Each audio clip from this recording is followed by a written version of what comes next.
పిలిచి ఏర్పాటు చేస్తామని కూడా ఈ సందర్భంగా ఏర్పడవుతాడని మళ్ళీ అయ్యా జాగిరా మన పనులు చేసిన బిల్లు కోసం కొట్టాడు. తప్పుడు కేసులు పెడితే పోరాటాలు చేస్తాం. ఏమైనా మీరు చేసిన సాంక్షన్ కాకపోతే చెప్పండి. రేపు మన సుధీర్ మంచి మెజార్టీతో ఎంపీ గెలవబోతున్నాను కూడా ఈ సందర్భంగా మీకు తెలియజేస్తున్నాను. నీతి మాత్రం ఒక్క మచ్చ లేదు. జిల్లా పరిషత్ చైర్మన్ గా మంచి పేరు సంపాదించాడు. ఉద్యమకారు పాపం రాజయ్య గారు కొద్దిగా అట్లా ఆగిండవచ్చు. ఆయనకే దొరుకుతాడు. ఉన్న వాస్తవం చెప్తున్నారు.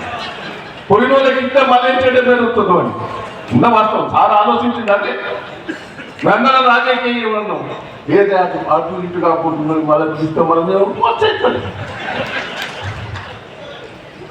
ఇక అందుకు సుధీర్ ఏంటి ఓ మచ్చలేని మనిషి, ఎక్కడ కూడా ఉద్యమకారు. అందుకు ఒక్కటే ఉన్నది.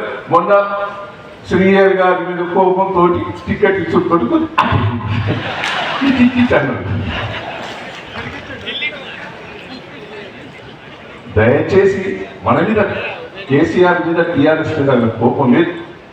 కానీ ఉప ముఖ్యమంత్రి పోగొట్టుకున్నప్పుడే బాధపడలేదు. కానీ ఎమ్మెల్యే టికెట్ ఎంపీ టికెట్ ఆయనకి ఇచ్చే వారికే బాధపడదు. మనం దాన్ని తప్పట్లేదు. అందుకే రాజన్న పిలిచి నువ్వు గంపినటువంటి ఇన్ఛార్జ్ ఇవ్వని మళ్ళా బై ఎలక్షన్ వస్తుంది. రాజన్న గెలిచేయాలి.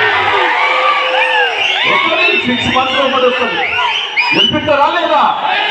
గెలిపిస్తారా? అందరూ ఇక్కడే ఉంటుంది. మరి మంచి మెజార్టీ